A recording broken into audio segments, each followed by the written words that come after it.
തൃശ്ശൂരിൽ സുരേഷ് ഗോപി അല്ല മറ്റൊരാളായിരുന്നെങ്കിൽ ജയിക്കുമോ എന്ന കാര്യത്തിൽ എനിക്ക് സംശയമുണ്ട്. കാരണം സുരേഷ് ഗോപി കുറേ വ്യക്തിപരമായ വോട്ടുകൾ കൂടി നേടിയാണ് ജയിച്ചത്. സുരേഷ് ഗോപി ആയതുകൊണ്ടാണ് വോട്ട് ചെയ്തത് എന്ന് പറയുന്ന പലരെയും നമ്മൾ കാണുകയും ചെയ്തു. അപ്പോൾ അങ്ങനെയാണെങ്കിൽ ഇപ്പോൾ കേരളം എന്ന് പറയുന്നത് BJPക്ക് ഒരു ടാർഗറ്റ് സ്റ്റേറ്റ് ആണ്.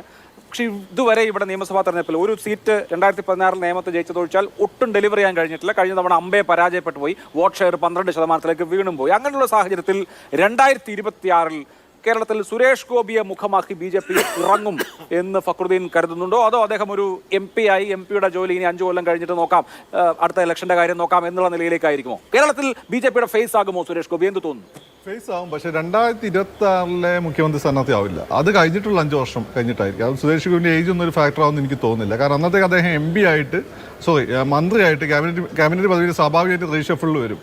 അപ്പം വന്നു കഴിഞ്ഞിട്ട് നല്ല ചില പെർഫോമൻസ് നമുക്ക് ഇവിടെ കാണാൻ പറ്റും. ചില രീതിയിൽ ഞാൻ പറഞ്ഞു തിരുവനന്തപുരത്ത്, ഞാൻ എപ്പോഴും പറയുന്നത് തിരുവനന്തപുരത്ത് നമ്മളെ ഏറ്റവും വലിയ പ്രശ്നം എന്താ? ഇവിടുത്തെ ട്രാഫിക്കാണ്. സത്യത്തിൽ നിന്ന് 4 ഓവർബ്രിഡ്ജ് ഉണ്ടാക്കിയാൽ തീരാവുന്ന പ്രശ്നമേ ഉള്ളൂ.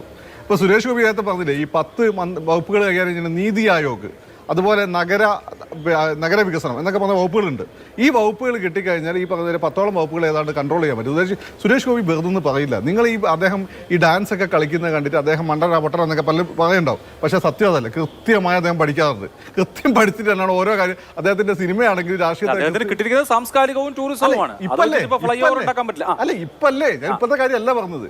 ഇപ്പൊ അദ്ദേഹത്തിന് പോലും താല്പര്യമില്ലാതെ BJP ഈ പറയുന്ന ഒരു അംഗീകാരം കൊടുത്താണ്. എന്താ വെച്ചാൽ കേരളത്തിന് കൊടുത്തൊരു അംഗീകാരം എന്ന രീതിയിൽ, അല്ലെങ്കിൽ സൗത്ത് ഇന്ത്യക്ക് അവിടെ പ്ലാനിന്റെ ഭാഗമായിട്ട്. അത് കഴിഞ്ഞിട്ട് ക്യാബിനറ്റ് മിനിസ്റ്റർ അദ്ദേഹം ആവും 2.5 വർഷം കഴിയുമ്പോൾ റീഷഫിൾ. അവിടെ നിന്നാണ് നിങ്ങൾ മിനിസ്റ്റർ സുരേഷ് ഗോപി അല്ലെങ്കിൽ രാഷ്ട്രീയക്കാരനായ സുരേഷ് ഗോപിയെ കാണുന്നത്. അന്നപ്പോൾ അദ്ദേഹം ചോദിക്കാൻ സാധ്യത, കൊടുക്കാൻ സാധ്യത ഈ ഇടവേളയ്ക്ക് ശേഷമാണ് മാസ് എൻട്രി. ഇടവേളയ്ക്ക് ശേഷമാണ് മാസം എൻട്രി. കാരണം അത് സിനിമയിൽ വന്ന അങ്ങനെ തന്നെ. മനു അങ്കിൾ ആ തമാശ ക്യാരക്ടറായിട്ടല്ലേ വന്നത്.